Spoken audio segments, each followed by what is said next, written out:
Hi అండి, అందరికీ నమస్కారం. అయితే 2026 సంవత్సరం జనవరి 18వ తేదీన ఆదివారం పట్టు అమావాస్య అండి. చొల్లంగి అమావాస్య అని కూడా అంటాము, మౌని అమావాస్య అని కూడా అంటాము. అయితే ఈరోజు 12 గంటల 3 నిమిషాల నుండి ప్రారంభమైపోతుంది. అర్ధరాత్రి 1:40 వరకు కూడా అమావాస్య తిథి అయితే ఉందండి. ఈరోజు చాలామంది దర్భలతో కూడిన పరిహారం అయితే చేసుకోవాలండి ఇంట్లోని ఖచ్చితంగా. అయితే చొల్లంగి అమావాస్య పుష్యమాసంలో వస్తుంది కాబట్టి ఇది మనకి చాలా పట్టండి అమావాస్య.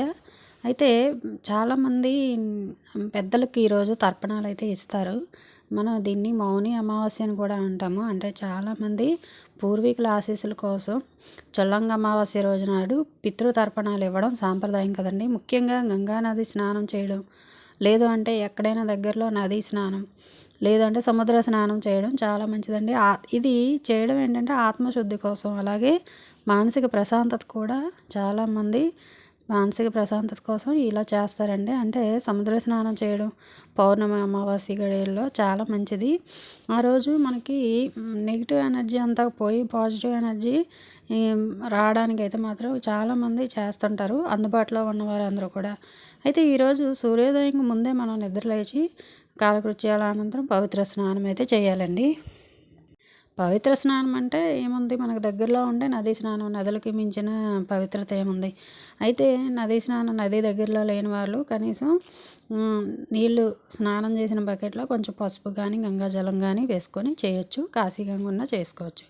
అలాగే తలంటు స్నానం అయితే ఖచ్చితంగా చేయాలి. క్షవరం చేయకూడదు, గోళ్ళు కత్తిరించరాదు, మాంసాహారం నిషిద్ధం, రాత్రిపూట భోజనం కూడా చేయకూడదండి. పెద్దలకు మనం ఎప్పుడైతే మధ్యాహ్నం తర్పణాలు ఇవ్వడం, పెద్దల పూజ ఏదైనా చేసినా సరే రాత్రిపూట భోజనం చేయకూడదు ఖచ్చితంగా. అంటే ఇది ఒక ఆనవాయితీ. అంటే పెద్దలకు పెట్టిన భోజనం తినేటప్పుడు కొంచెం మనకి భారంగా ఉంటుంది, అంటే అరగలేనట్టుగా అలా అనిపిస్తుంది. అలాంటప్పుడు రాత్రిపూట భోజనం చేయకూడదని నిషిద్ధం పెట్టారు.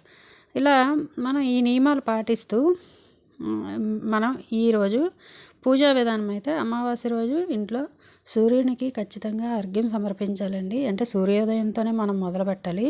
సూర్యుడికి ఖచ్చితంగా అమావాస్య రోజు అర్ఘ్యం సమర్పించి తర్వాత వినాయకుడు పూజ చేయాలి. ఖచ్చితంగా శివయ్య అభిషేకం అయితే మాత్రం చేయాలండి. ఏదైనా ఒక నది ఒడ్డున పెద్దలకు తర్పణాలు ఇవ్వడం చాలా ముఖ్యం.